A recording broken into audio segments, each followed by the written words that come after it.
Well, at first, women in comedy were usually, the comedy was usually led by a man, and she was the wife, or she was the girlfriend, or she was something like that. And actually, my first series was in 1951, and I produced it, and that was very unusual for a woman to be a producer, and for a woman to be the comedy, and we had a woman director. But I didn't know I was breaking any ground. It wasn't a thing about, by George, we're going to get women in there. I just took people I liked and people who worked at the studio. Then later, way later, when the women's movement came along, I thought, well, what else is new?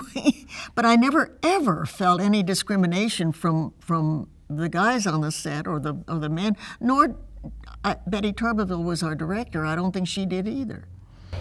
But was there sort of a sort of tradition that yours were sort of the exception, but that women couldn't be sort of both feminine and funny?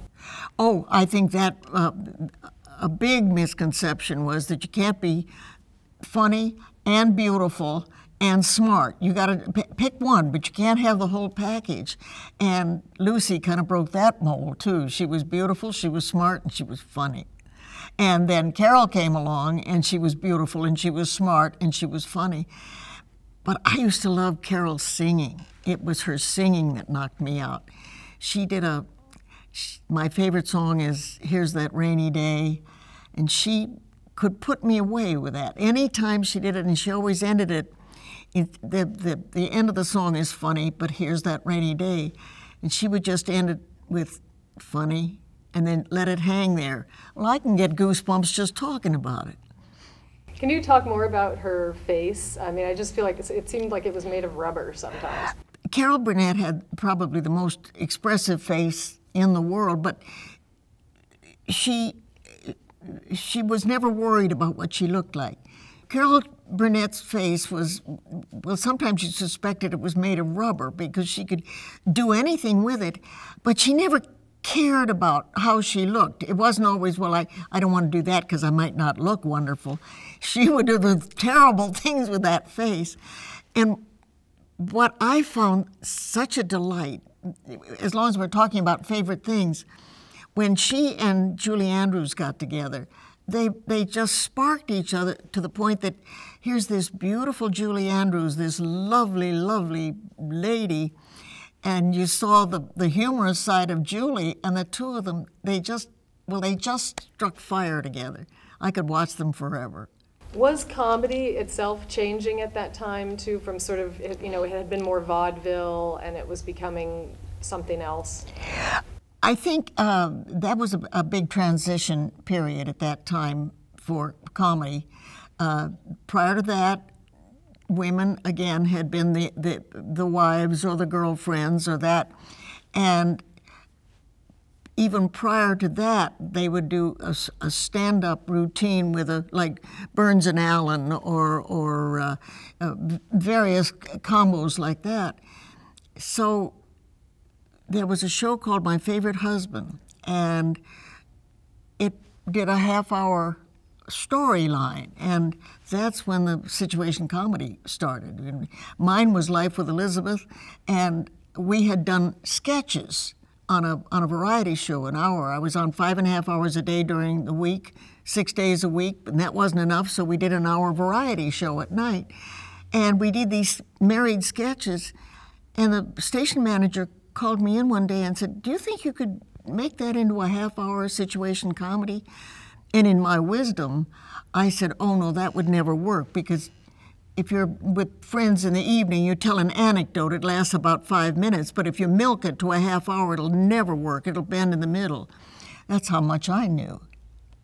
Yeah, 50 years later. 50 years later, situation comedy has become. Now, comedy has changed, particularly with women, but again, it's a whole different role. The audience has changed. Remember when we started, and Carol, not that long after, although she's, of course, was much later, but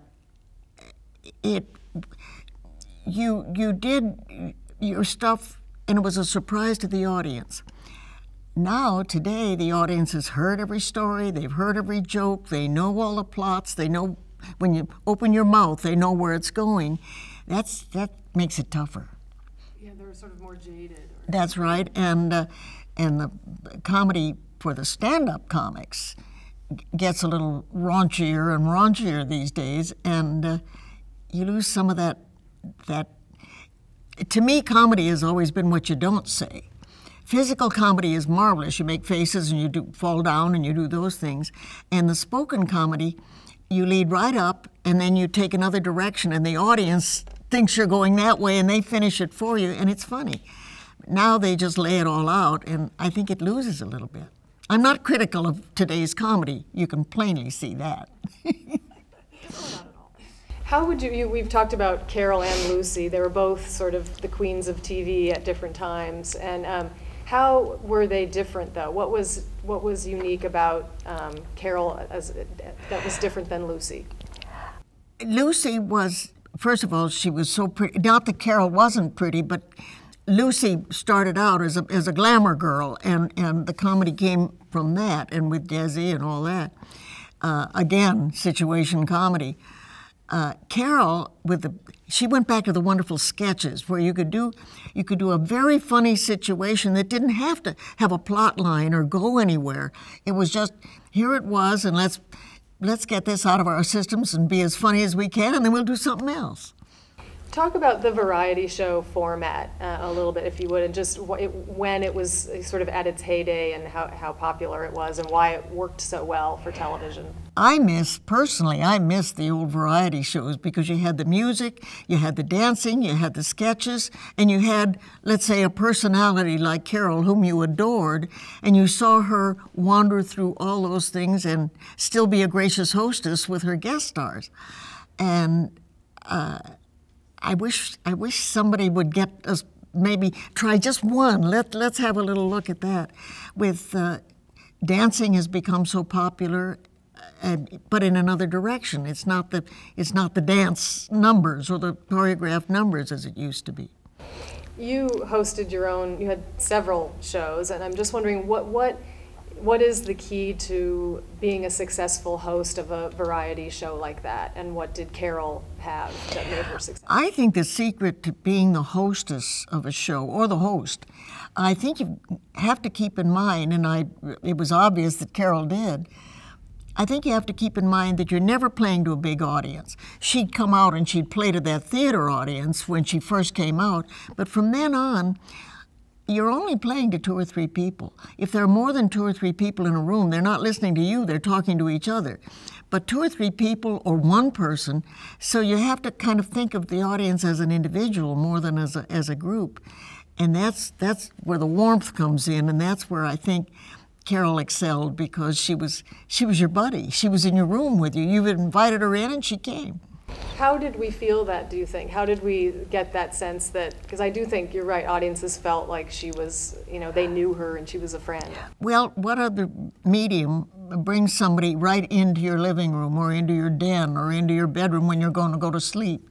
You have to go see people in other venues where they come right into your house and you don't have to share them with anybody. You've got them right there. Just as a comedian yourself, I'm just wondering, what is it that you most admire in watching, or even at the time that you admired or were in watching her?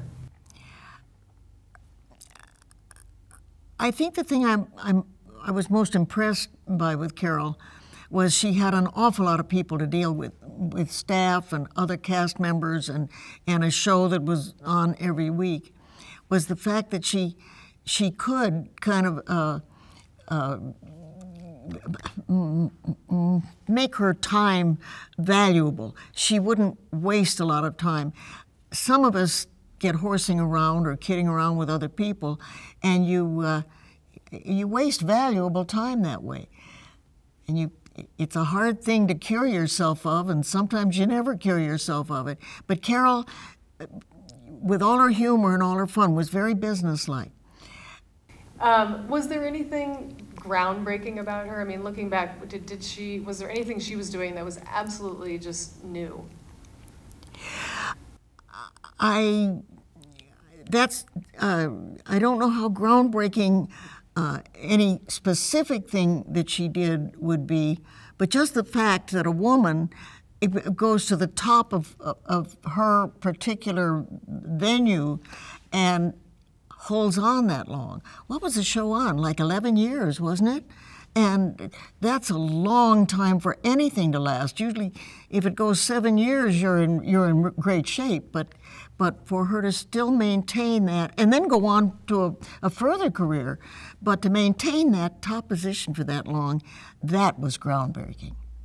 And that is, when you think about that, 11 years, I mean, that's over a decade. I mean, the world is changing over that time period, and yet somehow her show was still very popular. It's kind of amazing. Well, I think a lot of that credit goes, we can never take credit from writers. Writers are, as wonderful as people are on the screen, without that writing, or that quality writing, you can't do it all by yourself for over that long period. And I think they gathered the best and the brightest, and again, who had confidence in their star, and gave her a safe cushion within which to do her great stuff. I know that you said, you know, there was Lucy before her and others, but was comedy, though, still kind of a boys' club at that time? Well, I thought we had said, yeah, because in the early days, when I started in 1950, most of the comedy shows were built around the man, and then the woman filled in the family places or the girlfriend or whatever.